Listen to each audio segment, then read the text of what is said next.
ಪರ್ಪ್ಲೆಕ್ಸಿಟಿಲಿ generate ಆದಂತಹ video ಮತ್ತು ಇಮೇಜನ್ನು ಹೇಗೆ ಡೌನ್ಲೋಡ್ ಮಾಡೋದಂತ ಈ ವಿಡಿಯೋದಲ್ಲಿ ತಿಳಿಸ್ಕೊಡ್ತೀನಿ. ಅದಕ್ಕಿಂತ ಮುಂಚೆ ಈ ವಿಡಿಯೋಗೆ ಒಂದು ಲೈಕ್ ಮಾಡಿ. ಸೊ ಯಾರಾದರೂ ಹೊಸ್ತಾ ನೋಡ್ತಾ ಇದ್ದರೆ ಆ್ಯಸ್ ಯೂಶುವಲ್ ಸಬ್ಸ್ಕ್ರೈಬ್ ಮಾಡೋದನ್ನು ಮರಿಬೇಡಿ. ಓಕೆ, ನೀವು ಪರ್ಪ್ಲೆಕ್ಸಿಟಿ ಮೇಲೆ ಕ್ಲಿಕ್ ಮಾಡಿ ನಿಮ್ಮ ಫೋನಿಂದ. ಅದ್ರ ಮೇಲೆ ಕ್ಲಿಕ್ ಮಾಡಿದ ತಕ್ಷಣ ಈ ರೀತಿಯಾಗಿ ಓಪನ್ ಆಗುತ್ತೆ ನಾನು ಕ್ರಿಯೇಟ್ ಮಾಡಿರುವಂಥ ಇಮೇಜ್. ಸೊ ಇದನ್ನು ಯಾವ ರೀತಿ ಡೌನ್ಲೋಡ್ ಮಾಡೋದಂದರೆ ನಿಮಗೆ ಕಾಣ್ತಾ ಇರುವ ಅದ್ರ ಮೇಲೆ ಒಂದ್ಸಲ ಟ್ಯಾಪ್ ಮಾಡಿ ಈ ರೀತಿಯಾಗಿ ಡಿಸ್ಪ್ಲೇ ಆಗುತ್ತೆ. ಈ ಒಂದು ಇಮೇಜ್ನ ಡೌನ್ಲೋಡ್ ಮಾಡೋದು ಹೇಗೆ ಅಂದರೆ ಮಾಡಿ, ಇಮೇಜ್ ಮೇಲೆ 3 ಡಾಟ್ಸ್ ಇದೆಯಲ್ಲ ಅದ್ರ ಮೇಲೆ ಕ್ಲಿಕ್ ಮಾಡಿ. ಇಲ್ಲಿ ಡೌನ್ಲೋಡ್ ಅಂತ ಆಪ್ಷನ್ ಬರುತ್ತೆ. ಜಸ್ಟ್ ಡೌನ್ಲೋಡ್ ಮೇಲೆ ಕ್ಲಿಕ್ ಮಾಡಿ. 5 ಸೆಕೆಂಡ್ಸ್ ವೆಯ್ಟ್ ಮಾಡಿ. ಆ್ಯಕ್ಚುಲಿ ಡೌನ್ಲೋಡ್ ಆಗೋಕ್ಕೆ ಸ್ವಲ್ಪ ಟೈಮ್ ತೊಗೊಳುತ್ತೆ. ಸೊ ಏನು ಆಪ್ಷನ್ ಮೇಲೆ ಕ್ಲಿಕ್ ಮಾಡಿದರೂ ಕೂಡ ಏನು ರೆಸ್ಪಾನ್ಸ್ ಆಗ್ತಾ ಇಲ್ಲ ಅಂತಂದರೆ ಅದು ಡೌನ್ಲೋಡ್ ಆಲ್ರೆಡಿ ಆಗ್ತಾ ಇರುತ್ತೆ. ನಿಮಗೆ ಕಾಣ್ತಿರೋದು ಮೇಲ್ಗಡೆ ನೋಟಿಫಿಕೇಶನ್ ಬಂತು, ರಿಯಲಿಸ್ಟಿಕ್ ಫುಲ್ ಮೂನ್ ಅಂತ ಇದೆ.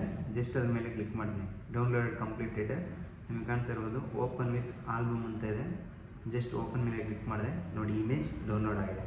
ಅದೇ ರೀತಿಯಾಗಿ ವಿಡಿಯೋ ಕೂಡ ಜನ್ರೇಟ್ ಆಗಿರುತ್ತಲ್ವ, ಸೊ ಅದನ್ನು ಕೂಡ ಅದೇ ರೀತಿಯಾಗಿ ಡೌನ್ಲೋಡ್ ಮಾಡ್ಬೋದು. ಅದನ್ನು ಕೂಡ ತೋರಿಸ್ತೀನಿ ನೋಡಿ. ನಿಮಗೆ ಕಾಣ್ತಾ ಇರ್ಬೋದು ಕೆಳಗಡೆ ಹಿಸ್ಟ್ರಿಲಿ ಮತ್ತೆ ಕ್ಲಿಕ್ ಮಾಡ್ತಾ ಇದ್ದೀನಿ. ಸೊ ಕೆಲವೊಂದು ವಿಡಿಯೋ ನಾನು ಕ್ರಿಯೇಟ್ ಮಾಡಿದ್ದೀನಿ. ನಿಮಗೆ ಕಾಣ್ತಾ ಇರ್ಬೋದು ಇದು ಪೆಟ್ರೋಲ್ ಬಂಕಲ್ಲಿ ಒಂದು ಕಾರಿಗೆ ಪೆಟ್ರೋಲನ್ನು ಫಿಲ್ ಮಾಡುವಂತಹ ವಿಡಿಯೋ ಇದು. ಓಕೆ, ಅದನ್ನು ಜನ್ರೇಟ್ ಮಾಡಿದೆ. ಜಸ್ಟ್ ನಿಮಗೆ ಆ ವಿಡಿಯೋ ಪಕ್ಕದಲ್ಲಿ 3 ಡಾಟ್ಸ್ ಇದೆ ನೋಡಿ, ಅದ್ರ ಮೇಲೆ ಮತ್ತೊಮ್ಮೆ ಕ್ಲಿಕ್ ಮಾಡಿ.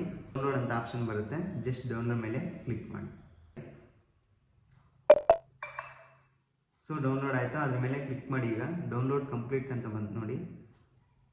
ಸೊ ವಿಡಿಯೋ ಈಗ ಗ್ಯಾಲರಿ ಸೇವ್ ಆಗಿದೆ. ಜಸ್ಟ್ ಒನ್ಸ್ ಮೇಲೆ ಕ್ಲಿಕ್ ಮಾಡಿ.